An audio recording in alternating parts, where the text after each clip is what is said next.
Estamos en un nuevo capítulo de Mirada Distópica, en donde vemos el mundo ya desde otra mirada, con otros ojos, una nueva visión, en donde descubrimos que el mundo es mucho más allá de lo que nuestra mirada logra presenciar. Para empezar este capítulo, nos vamos a enfocar en el mundo es gobernado por los niños, o el mundo es de los niños. Para esto, en el capítulo de hoy nos enfocaremos en la novela que tengo aquí a mis manos, El Señor de las Moscas, del escritor inglés William Golding. Para empezar, vamos entonces a dar inicio a cómo es la historia, un breve sinopsis de este relato. Por un lado, tenemos en esta historia que transcurre en el periodo de la Segunda Guerra Mundial, año 1945. Recién había una de las bombas atómicas explotado en Japón, cuando un grupo de niños viaja en una aeronave, en un avión, y este avión capota y cae en una isla desierta. Los chicos quedan náufragos sin adultos que hayan sobrevivido. Ellos tienen que comenzar a gobernar y ver su vida desde esa perspectiva, desde esa forma. Entonces ahí comienza el primer sufrimiento, tratar de entender y comprender cómo un adolescente y cómo niños de 13, 14, 15 años tienen que hacer la vida de adulto, pero en un lugar donde no hay comida, donde no hay refugio, donde las posibilidades de ser rescatados son bastante escasas y donde ellos tienen que empezar a tomar decisiones cuando antes habían vivido en un mundo de placer. Desde esa perspectiva, El Señor de las Moscas de William Golding es una novela que promueve el comportamiento de la pérdida de la inocencia en la vida infantil. Y ese es el tema distópico del que vamos a hablar. Esta es una novela distópica porque la novela, continuando con la sinopsis que le estoy realizando, ve cómo la civilización esta infantil comienza a organizarse. Hay dos bandos grandes, uno que ve en el lado del orden y la civilización, en que buscan a través del razonamiento y el conocimiento tratar de replicar la vida que tenía, sobre todo el comportamiento de las personas adultas, tratan de replicarlo ellos, mientras hay otro grupo que utiliza a través de la violencia, la exploración y lo salvaje, tratar de llegar mucho más allá y tratar de buscar una nueva forma de poder estar en el poder. Es decir, aparecen entonces los distintos tipos de seres humanos que están presentes y que en los niños se ven reflejados en este caso. Es una historia cruel porque es una historia que narra con desgarro cómo la humanidad de estos niños se va perdiendo, su infancia se está acabando y va dando paso a un mundo en el cual parece que no es posible encontrar una realidad plausible a su estilo de vida o a lo que ellos desean provocar. Vemos, por ejemplo, a personajes principales que deambulan por este quehacer. Hay 5 grandes protagonistas o hay 5 grandes personajes dentro de la novela y cada uno juega un rol fundamental. Por un lado, por ejemplo, tenemos a Ralph, que Ralph es el líder de los niños, es quien ordena, es quien trata de mantener la civilización, trata de mantener todo el control. Pero a este Ralph se le opone Jack. Jack, que es este líder de la fuerza, que a través de la voluntad, de la crueldad, busca quedarse en el poder. Por otro lado tenemos a Piggy, este niño que trata de buscar la forma de poder encontrar a través del razonamiento, a través del conocimiento, la forma de poder sobrevivir a el estado actual en el que están viviendo. Simón es la muestra de la voluntad, es el muestra de la humanidad del ser humano, mientras que Roger es el sinónimo de la crueldad. La historia se centra en que estos niños en esta isla desierta deciden mantener un fuego y este fuego comienza a florecer, esta hoguera que no trata de apagarse, porque a través de esta hoguera ellos intentan buscar la forma de poder encontrar el rescate de la situación actual en la que están.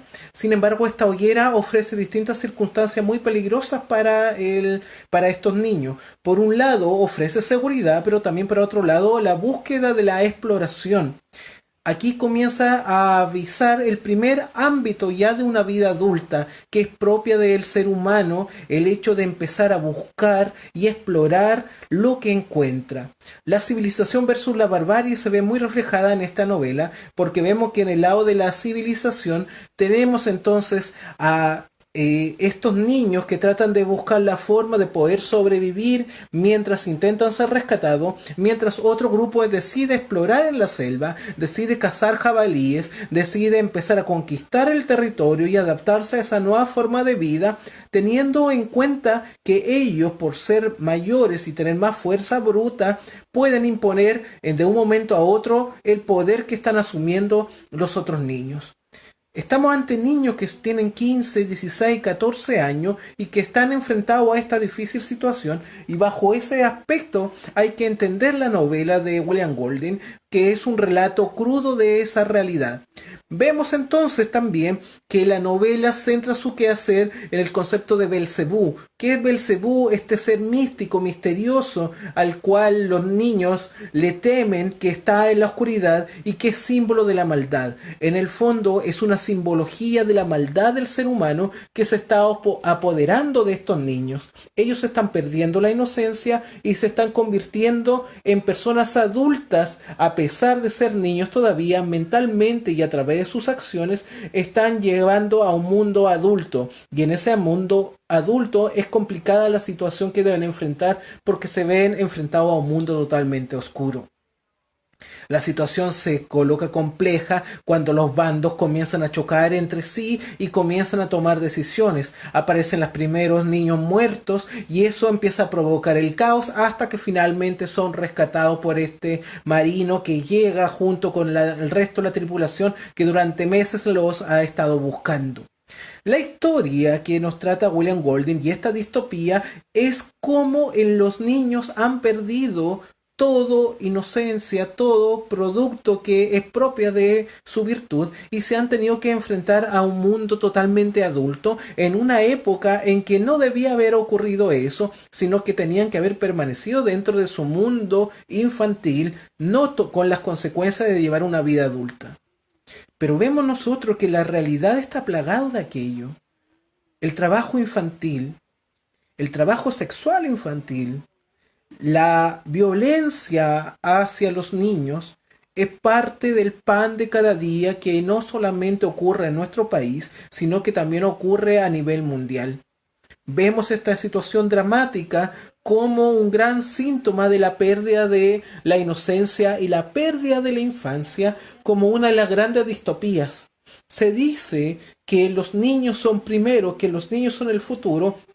Sin embargo, en muchos lugares ni siquiera hay un futuro que ofrecerle a estos niños. Estos niños viven ya en este mundo distópico. Hablemos de Siria, hablemos de Irak, hablemos del Medio Oriente en general, hablemos de distintas situaciones, los refugiados, de los exiliados, de las personas que intentan llegar a Estados Unidos, que a lo largo de todo Centroamérica van deambulando por los distintos países, que finalmente acá en México intentan conseguir un poco de refugio mientras intentan traspasar los muros y llegar a este sueño americano donde ellos piensan que les va a ir mejor.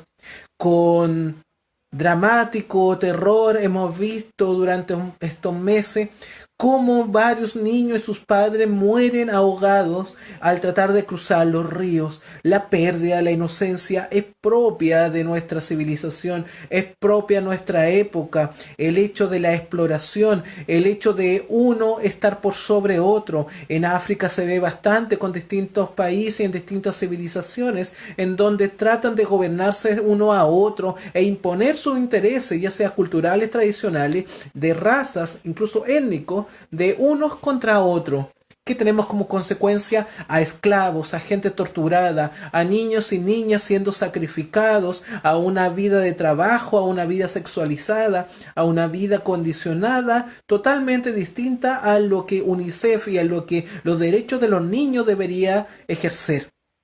Lo que hace William Golding es un reflejo de la realidad, es un reflejo de esta vida, es un reflejo de la situación que está ocurriendo, a pesar de que la historia fue escrita en el año 1954 y está ambientada en 1945, es algo que casi 100 años después sigue todavía vigente. Y desde esa perspectiva, nuestra misión es tratar de entender, con nuestra mirada distópica, entender que estamos ante esa cruel sensación y cruel demanda.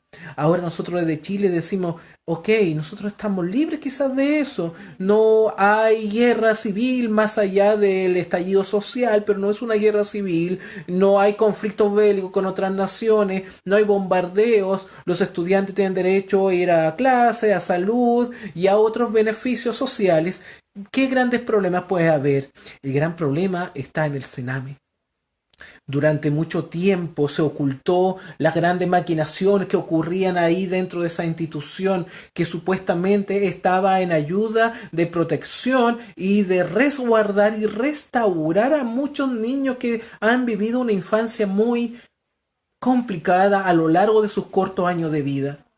Sin embargo, vemos que el resultado ha sido peor. Ellos han vivido en un infierno. Ellos han vivido en situaciones paupérrimas, hacinados, maltratados, mutilados, torturados, usados sexualmente, abusados de cualquier otra forma, psicológicamente dependiente. Es una aberración tras otra aberración lo que vemos con tristeza que ha ocurrido ahí. ¿Cuántos niños se suicidaron en el Sename? Ocultaron las informaciones, ocultaron los datos oficiales simplemente para no tratar de comprender y no dimensionar. Nosotros hacíamos oídos sordos, no veíamos esa situación, no nos importaba mayormente. Nosotros somos como leones o leonas que protegen con todas sus garras a nuestros cachorros. Sin embargo, vemos a los hijos ajenos o vemos a los niños que no son de nuestra pertenencia como sujetos que deberían luchar y sobrevivir de alguna forma.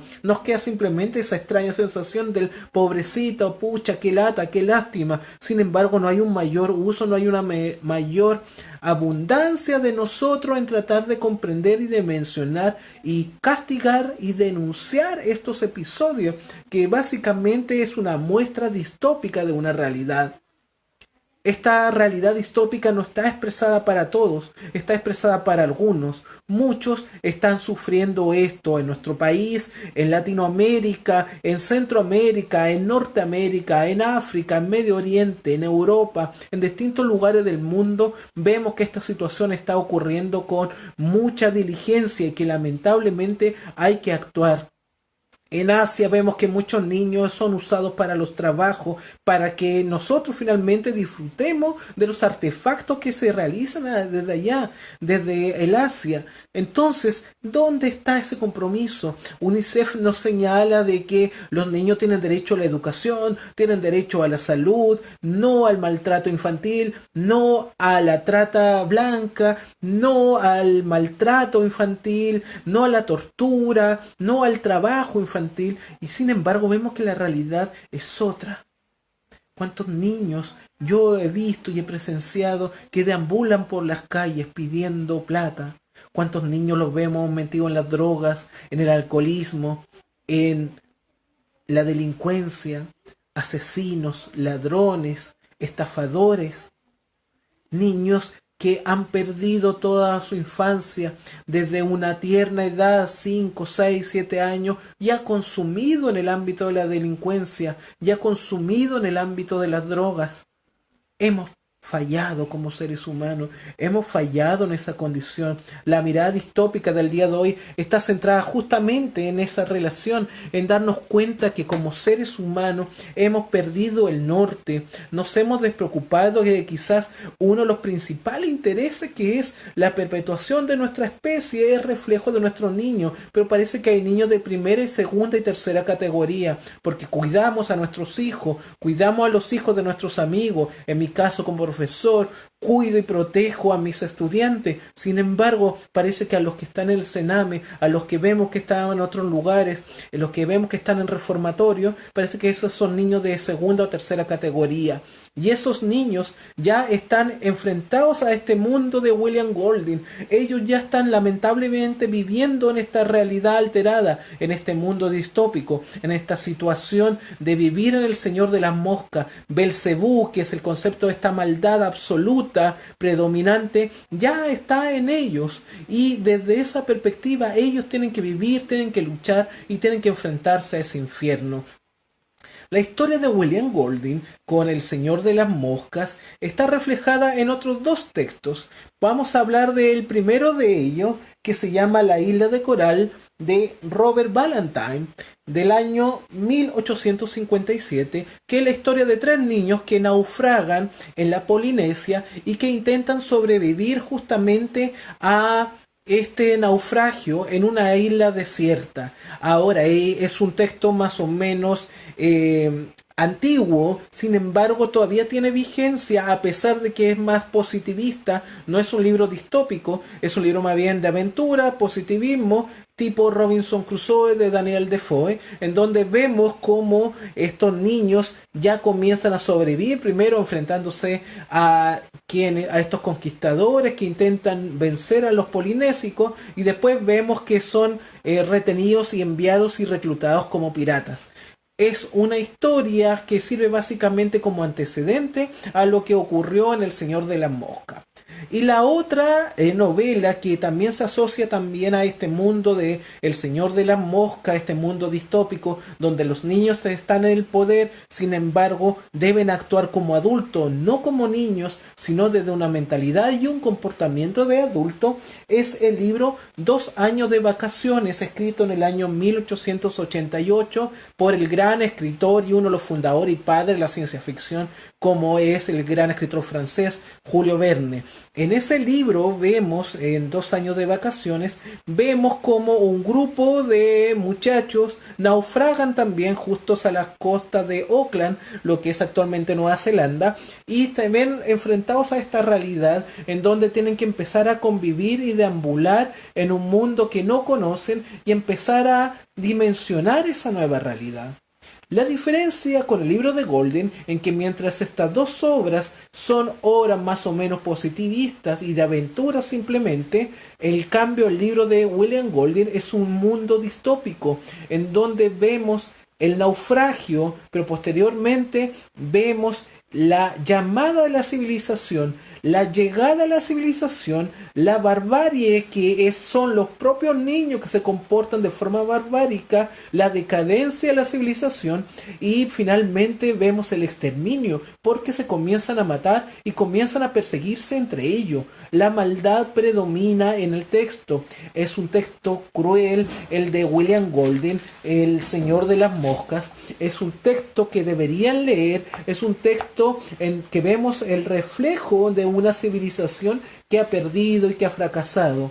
Cuando ven ustedes en televisión que un niño o una niña está en un acto de delincuencia, que ha caído en la droga, que ha sido abusada sexualmente, que está trabajando cuando debería estar estudiando, es porque como sociedad hemos fracasado y lo que predomina acá es el mundo de William Golding, el Señor de las Moscas.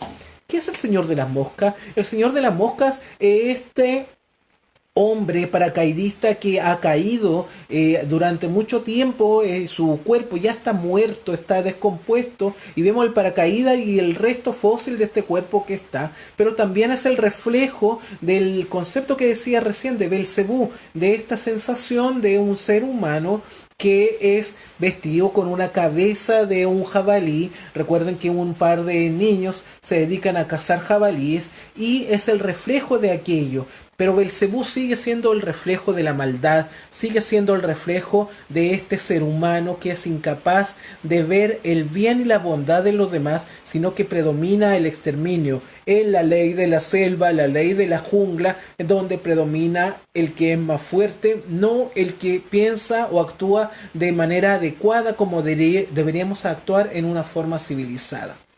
Ahora, esta historia ha sido adaptada al cine en el año 1990, fue la última adaptación, pero también a partir de este texto se han formado otros textos y dentro de la cultura popular hay un par de acercamientos a esta concepción de qué pasa con un grupo de personas que naufragan y tienen que empezar a generar una civilización en un lugar aislado. Se me viene a la mente de inmediato la serie Lost, de esta serie de televisión que causó tanta polémica, que fue vista a nivel mundial, una de las mejores series de televisión, salvo la última temporada, hay que decirlo, pero ya no vamos a entrar a analizar eso por ahora, porque no nos interesa mayormente, no estamos analizando desde un punto de vista cinematográfico, en audiovisual el texto, sino solamente mencionar que la historia es la misma. Un avión aterriza después de capotar, hay sobrevivientes, hay muertos y los sobrevivientes se tienen que adaptar a una nueva realidad, a un nuevo mundo, en una isla en donde parece que el mundo es caótico, pues bien, ellos tienen que enfrentarse a esa situación y a ese mundo, a esa realidad. Lo que pasa es que tal como en El Señor de la Mosca, descubren con el tiempo de que no están solos y que algo está ahí dando vueltas. Belcebú está ahí en la forma de los habitantes antiguos que ya habitaban la isla en el caso de Lost. Ese es un tipo en donde vemos que hay una relación directa con la historia de El Señor de la Mosca de William Golding. La otra es una saga literaria más contemporánea que se llama Maze Runner o Correr o Morir, en donde vemos exactamente lo mismo, en donde un grupo de niños están atrapados, no han naufragados, ellos despiertan de un momento a otro y se encuentran atrapados en un lugar, en un laberinto, donde tienen que tratar de huir, escapar, tienen un día porque cuando llega la noche aparecen los monstruos y ellos tienen que esconderse o pueden morir. Es correr o morir. Entonces esa consecuencia es lamentable para tratar de entender de que la civilización como tal parece que ya no existe y no es relevante. El mundo distópico, la mirada distópica a la cual queremos apuntar el día de hoy está centrada justamente en aquello, en esa realidad. Veamos personajes históricos que han sido niños que han perdido su infancia. La que es más conocida tanto por el ámbito histórico como también por el ámbito literario es Ana Frank. A través de su diario ella ve y va relatando cómo tiene que escapar de la ocupación nazi porque ella vive en pleno Segunda Guerra Mundial y tiene que escapar de esa realidad, tiene que escapar de esa situación. Entonces ella escribe un diario a querida Kitty, en donde va comentando lo que va pasando. Sin embargo, todos ya sabemos el resultado final de esta historia, a pesar de que pasan los meses y ellos viven escondidos junto con otras familias, viven escondidos, finalmente son atrapados, Ana Frank muere y el texto es finalmente revelado, traducido, escrito y publicado por su padre, Víctor Frank. Ahí vemos entonces cómo la pérdida de la infancia también existe para Ana Frank y para muchos niños de la Segunda Guerra Mundial, de nuestras dictaduras, las dictaduras en Latinoamérica, de las guerras civiles, de los procesos revolucionarios. Los niños son siempre los principales afectados. La revolución, la guerra, el hambre, las pandemias siempre traen heridos y generalmente los principales heridos son los niños y los ancianos. En el caso de hoy estamos enfocándonos en que son los niños. La mirada distópica está centrada en un mundo en donde los niños están sufriendo. Bueno, ¿y qué pasa cuando esa realidad también la vemos reflejado en distintas situaciones? El trabajo infantil o los niños prodigios que pronto llegan a la fama y vemos que finalmente después también terminan viendo su vida alterada porque el hecho de ser famosos a manera tan temprana le trae terribles consecuencias debido a su comportamiento, porque su vida ya deja de ser una vida normal y es una vida de adulta prácticamente. Tenemos el caso de Macaulay Culkin, por ejemplo, el de Mi Pobre Angelito, que desde muy pequeña edad por sus películas fue muy ultra conocido. Sin embargo, vemos que después pasó por los procesos de drogadicción, donde estuvo prácticamente viviendo en un mundo distópico su vida, para tratar después de rehabilitarse y volver en una vida adulta, volver a una vida que quizás no tuvo en su infancia. Su infancia fue vivir dentro de esa vida adulta, rodeado de adultos que le hacían ver de que era una superestrella. Algo similar le pasó a Michael Jackson con su grupo, los Jackson 5, en donde vemos que de chiquitito ya empezó a recibir el aplauso, la fama y las luces de un mundo artístico que finalmente le termina consumiendo. Niños prodigios como Mozart, que a los 5 años ya era un maestro y exhibía, o nuestro propio Claudio Rao, acá desde Chillán, que a los 3, 4 años ya da sus primeros conciertos. Vemos esas extrañas relaciones, cómo conjugar la vida adulta para niños cuando todavía tienen que disfrutar de una infancia, tienen que disfrutar de equivocarse, tienen que disfrutar del error porque es parte del crecimiento. El comportamiento de una persona se ve reflejado no solamente por el conocimiento que puede alcanzar a través del ámbito enciclopedístico, sino también a través de la sabiduría que le da lo empírico, la experiencia. Por lo tanto, ¿cómo podemos promover o prometer que un niño sea capaz de poder tener este comportamiento cuando a través de la experiencia no ha pasado por estos procesos? Vincular a estos niños con estos procesos es una forma complicada de ver la realidad, y eso es lo que queremos acentuar el día de hoy a través de esta novela de William Golding. Finalmente, ya para ir concluyendo este capítulo de Mirada Distópica, mencionar lo siguiente. En la novela se centra mucho el concepto de civilización versus barbarie, algo que en Latinoamérica se ha traducido enormemente a través de muchos textos, desde lo planteado por Domingo Faustino Sarmiento en el libro Facundo, en donde él hablaba de civilización, que era sinónimo del progreso, mientras el salvaje o lo bárbaro eran los pueblos originarios que trataban de buscar y mantener comportamientos y tradiciones que no se asemejaban a los tiempos modernos que estaban viviendo. Esa realidad también se ve reflejada en la novela. La civilización es el conocimiento, la civilización es el razonamiento, la civilización es el orden establecido. En cambio, lo salvaje es la fuerza bruta, es la violencia, es la crueldad, es la búsqueda de imponerse a los demás a través de la violencia, a través de un comportamiento barbárico.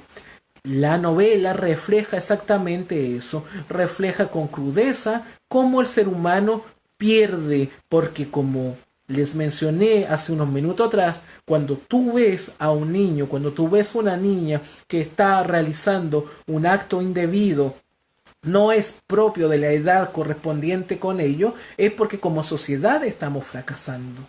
Finalmente, no podemos olvidar lo que está pasando con la iglesia o con las distintas iglesias, las distintas congregaciones, no solamente iglesia católica, iglesia evangélica, las crisis de las instituciones, la crisis religiosa debido a los comportamientos indebidos de ciertas personas que se han mantenido de una relación más o menos pedófila con niños y con niñas a lo largo del tiempo durante muchos años. Acá en Chile se destapó bastante con el caso de Caradima y con otros casos más que ha llevado a que el comportamiento de las personas sea más bien de rechazo hacia estas situaciones. Ojo con aquello, es súper importante entender que nosotros como sociedad, para avanzar, tenemos que ser una sociedad que sea responsable con lo que sucede, responsable con nuestras virtudes, responsable con nuestros actos, responsable con nuestros comportamientos. Por lo tanto, denunciar este tipo de conducta, denunciar este tipo de situaciones es primordial para seguir avanzando como sociedad. No esconder, no omitir, no mirar detrás de la puerta, no esconder detrás de la alfombra, sino denunciar. Es la única forma en que como sociedad podamos seguir avanzando para que estos niños y estas niñas no vivan en este mundo distópico. Amigos, amigas, finalmente es complicada la distopía.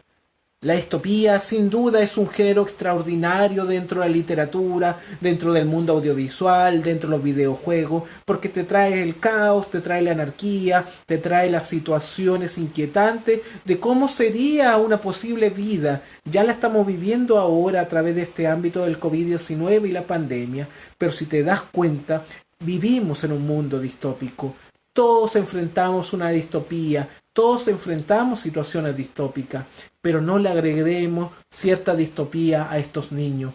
El Sename es un lugar que se tiene que reformar, se tiene que intervenir y se tiene que regular para que no haya más casos de niños que mueran suicidados por los comportamientos indebidos, las torturas y los sufrimientos que pasan en esos lugares. Los niños deberían educarse, los niños deberían estar ahí para ser personas agradables y útiles y necesarias para su propia vida y para la sociedad. No ahí simplemente como niños de segunda y tercera categoría dentro de la humanidad, porque eso no es lo que corresponde. Un fuerte abrazo, espero que estén muy bien. Les recomiendo una vez más la novela de William Golding, El Señor de las Moscas. Es un texto impresionante. Ojo, no es una novela apta para todo público porque es un texto que relata, a pesar que la historia está contada solamente por niños, es un texto que relata con crudeza cómo los niños comienzan a comportarse como adultos. Y desde esa sensación, el comportamiento del ser humano es similar al de los niños en este caso. Un fuerte abrazo, espero que estén bien y nos vemos en una siguiente ocasión acá en Mirada Distópica, donde vemos el mundo con otros ojos del caos, pero el caos está entre nosotros. Aprendamos a reconocerlo. Hasta luego. Lo que predomina acá es el mundo de William Golding, el Señor de las Moscas. ¿Qué es el Señor de las Moscas? El Señor de las Moscas es este hombre paracaidista que ha caído durante mucho tiempo, su cuerpo ya está muerto, está descompuesto y vemos el paracaídas y el resto fósil de este cuerpo que está, pero también es el reflejo del concepto que decía recién de Belcebú, de esta sensación de un ser humano que es vestido con una cabeza de un jabalí. Recuerden que un par de niños se dedican a cazar jabalíes y es el reflejo de aquello. Pero Belcebú sigue siendo el reflejo de la maldad, sigue siendo el reflejo de este ser humano que es incapaz de ver el bien y la bondad de los demás, sino que predomina el exterminio. Es la ley de la selva, la ley de la jungla, en donde predomina el que es más fuerte, no el que piensa o actúa de manera adecuada como deberíamos actuar en una forma civilizada.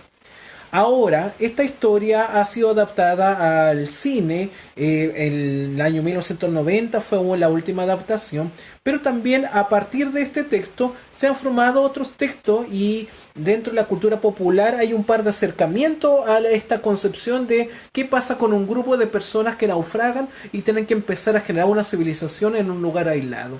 Se me viene a la mente de inmediato la serie Lost, de esta serie de televisión que causó tanta polémica, que fue vista a nivel mundial, una de las mejores series de televisión, salvo la última temporada, hay que decirlo, pero ya no vamos a entrar a analizar eso por ahora, porque no nos interesa mayormente, no estamos analizando desde un punto de vista cinematográfico ni audiovisual el texto, sino solamente mencionar que la historia es la misma. Un avión aterriza después de capotar, hay sobrevivientes, hay muertos y los sobrevivientes se tienen que adaptar a una nueva realidad, a un nuevo mundo, en una isla en donde parece que el mundo es caótico. Pues bien, ellos tienen que enfrentarse a esa situación y a ese mundo, a esa realidad. Lo que pasa es que, tal como en El Señor de la Mosca, descubren con el tiempo de que no están solos y que algo está ahí dando vueltas. Belcebú está ahí en la forma de los habitantes antiguos que ya habitaban la isla en el caso de Lost.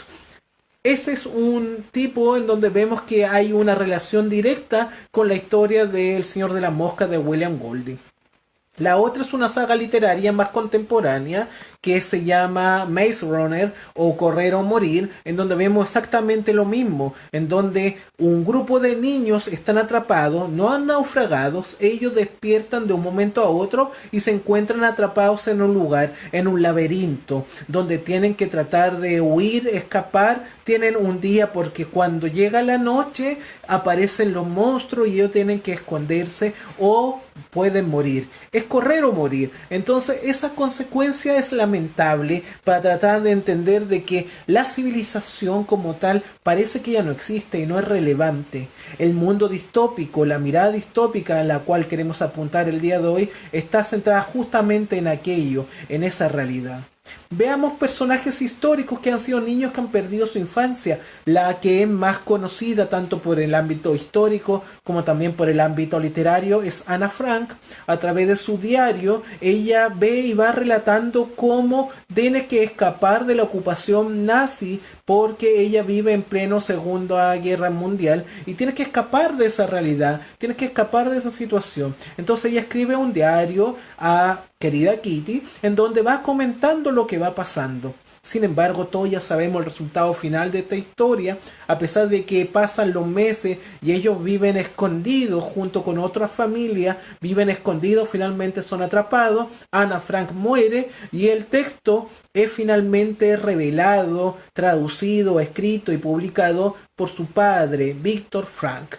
Ahí vemos entonces cómo la pérdida de la infancia también existe. Para Ana Frank y para muchos niños de la Segunda Guerra Mundial, de nuestras dictaduras, las dictaduras en Latinoamérica, de las guerras civiles, de los procesos revolucionarios, los niños son siempre los principales afectados. La revolución, la guerra, el hambre, las pandemias siempre traen heridos y generalmente los principales heridos son los niños y los ancianos. En el caso de hoy estamos enfocándonos en que son los niños. La mirada distópica está centrada en un mundo en donde los niños están sufriendo. Bueno, ¿y qué pasa cuando esa realidad también la vemos reflejado en distintas situaciones? El trabajo infantil o los niños prodigios que pronto llegan a la fama y vemos que finalmente después también terminan viendo su vida alterada porque el hecho de ser famosos a manera tan temprana le trae terribles consecuencias debido a su comportamiento, porque su vida ya deja de ser una vida normal y es una vida de adulta prácticamente. Tenemos el caso de Macaulay Culkin, por ejemplo, el de Mi Pobre Angelito, que desde muy pequeña edad por sus películas fue muy ultra conocido. Sin embargo, vemos que después pasó por los procesos de drogadicción, donde estuvo prácticamente viviendo en un mundo distópico su vida, para tratar después de rehabilitarse y volver en una vida adulta, volver a una vida que quizás no tuvo en su infancia. Su infancia fue vivir dentro de esa vida adulta, rodeado de adultos que le hacían ver de que era una superestrella. Algo similar le pasó a Michael Jackson con su grupo, los Jackson 5, en donde vemos que de chiquitito ya empezó a recibir el aplauso, la fama y las luces de un mundo artístico que finalmente le termina consumiendo. Niños prodigios como Mozart, que a los 5 años ya era un maestro y exhibía, o nuestro propio Claudio Rao, acá desde Chillán, que a los 3, 4 años ya da sus primeros conciertos. Vemos esas extrañas relaciones, cómo conjugar la vida adulta para niños cuando todavía tienen que disfrutar de una infancia, tienen que disfrutar de equivocarse, tienen que disfrutar del error porque es parte del crecimiento. El comportamiento de una persona se ve reflejado no solamente por el conocimiento que puede alcanzar a través del ámbito enciclopedístico, sino también a través de la sabiduría que le da lo empírico, la experiencia. Por lo tanto, ¿cómo podemos promover o prometer que un niño sea capaz de poder tener este comportamiento cuando a través de la experiencia no ha pasado por estos procesos? Vincular a estos niños con estos procesos es una forma complicada de ver la realidad, y eso es lo que queremos acentuar el día de hoy a través de esta novela de William Golding. Finalmente, ya para ir concluyendo este capítulo de Mirada Distópica, mencionar lo siguiente. En la novela se centra mucho el concepto de civilización versus barbarie, algo que en Latinoamérica se ha traducido enormemente a través de muchos textos, desde lo planteado por Domingo Faustino Sarmiento en el libro Facundo, en donde él hablaba de civilización, que era sinónimo del progreso, mientras el salvaje o lo bárbaro eran los pueblos originarios que trataban de buscar y mantener comportamientos y tradiciones que no se asemejaban a los tiempos modernos que estaban viviendo.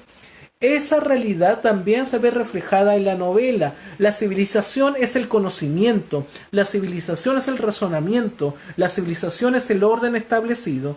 En cambio, lo salvaje es la fuerza bruta, es la violencia, es la crueldad, es la búsqueda de imponerse a los demás a través de la violencia, a través de un comportamiento barbárico. La novela refleja exactamente eso, refleja con crudeza cómo el ser humano pierde, porque como les mencioné hace unos minutos atrás, cuando tú ves a un niño, cuando tú ves a una niña que está realizando un acto indebido, no es propio de la edad correspondiente con ello, es porque como sociedad estamos fracasando. Finalmente, no podemos olvidar lo que está pasando con la iglesia o con las distintas iglesias, las distintas congregaciones, no solamente iglesia católica, iglesia evangélica, las crisis de las instituciones, la crisis religiosa debido a los comportamientos indebidos de ciertas personas que se han mantenido de una relación más o menos pedófila con niños y con niñas a lo largo del tiempo durante muchos años. Acá en Chile se destapó bastante con el caso de Caradima y con otros casos más que ha llevado a que el comportamiento de las personas sea más bien de rechazo hacia estas situaciones. Ojo con aquello, es súper importante entender que nosotros como sociedad, para avanzar, tenemos que ser una sociedad que sea responsable con lo que sucede, responsable con nuestras virtudes, responsable con nuestros actos, responsable con nuestros comportamientos. Por lo tanto, denunciar este tipo de conducta, denunciar este tipo de situaciones es primordial para seguir avanzando como sociedad. No esconder, no omitir, no mirar detrás de la puerta, no esconder detrás de la alfombra, sino denunciar. Es la única forma en que como sociedad podamos seguir avanzando para que estos niños y estas niñas no vivan en este mundo distópico. Amigos, amigas, finalmente es complicada la distopía. La distopía sin duda es un género extraordinario dentro de la literatura, dentro del mundo audiovisual, dentro de los videojuegos, porque te trae el caos, te trae la anarquía, te trae las situaciones inquietantes de cómo sería una posible vida. Ya la estamos viviendo ahora a través de este ámbito del COVID-19 y la pandemia, pero si te das cuenta, vivimos en un mundo distópico.